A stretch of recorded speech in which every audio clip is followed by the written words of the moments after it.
ગુજરાત સહિત બનાસકાંઠા જિલ્લામાં અરવલ્લી ગિરિમાળાને લઈને ચાલી રહેલી ચર્ચા અને વિરોધ વચ્ચે હવે રાજ્ય સરકાર તરફથી સ્પષ્ટતા સામે આવી છે। વન અને પર્યાવરણ મંત્રી પ્રવીણ માળીએ અરવલ્લી મામલે સુપ્રીમ કોર્ટના ચુકાદા અંગે નિવેદન આપતા કહ્યું છે કે આ નિર્ણયથી અરવલ્લી ગિરિમાળાઓને વધુ સુરક્ષા મળશે, વિનાશ નહીં।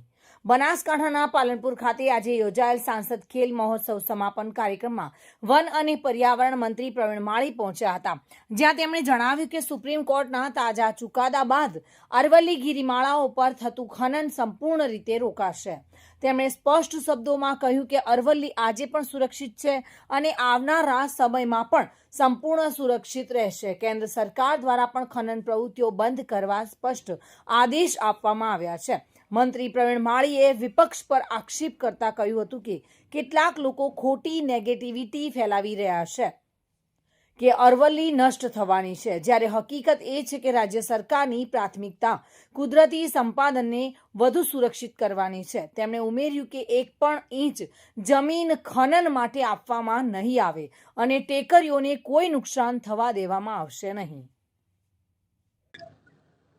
ગુજરાતથી શરૂ થતી અરવલ્લીની ગિરિમાળાઓ દિલ્હી સુધી જતી હતી, આજે પણ સુરક્ષિત છે, ભૂતકાળમાં પણ સુરક્ષિત હતી, આવનારા સમયમાં પણ સુરક્ષિત જ રહેવાની છે।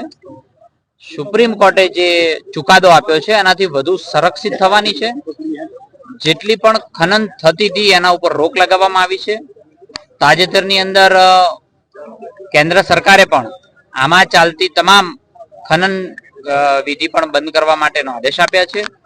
હું વન અને પર્યાવરણ મંત્રી તરીકે પણ એક સ્પષ્ટતા કરવા માંગુ છું કે વિપક્ષના મિત્રોએ જે નેરેટિવ બનાવ્યું છે કે અરવલ્લીની ગિરિમાળાઓ રહેશે નહીં, એ તમામ લોકોને મારે કહેવું છે કે આપણી ગિરિમાળાઓ પહેલા પણ સુરક્ષિત હતી। આપણી કુદરતી સંપદા છે એને જાળવવાની જવાબદારી આપણી છે, રાજ્ય સરકારની પ્રાથમિકતા છે, વધુ સુરક્ષિત કરવાની છે। એક પણ ઇંચ કોઈ ખનન માટે નથી આપવાની અને એક પણ ઇંચ આપણી ટેકરીઓ ઓછી થવાની નથી, વધુ સુરક્ષિત થશે, વધુ સારી રીતે ગ્રીન વોલ ઓફ જે ગ્રીન વોલની વાત છે, માન્ય નરેન્દ્રભાઈ એના માટે અનેક યોજનાઓ બનાવી છે અને હજુ વધારે ત્યાં વૃક્ષો વાવીને ગ્રીન વોલ કરવા માટે તૈયારીઓ છે। રાજ્ય સરકારના આ સ્પષ્ટ નિવેદન બાદ હવે અરવલ્લી ગિરિમાળાના સંરક્ષણ મુદ્દે સરકારનો અભિગમ વધુ કડક બન્યો હોવાનું સ્પષ્ટ થાય છે।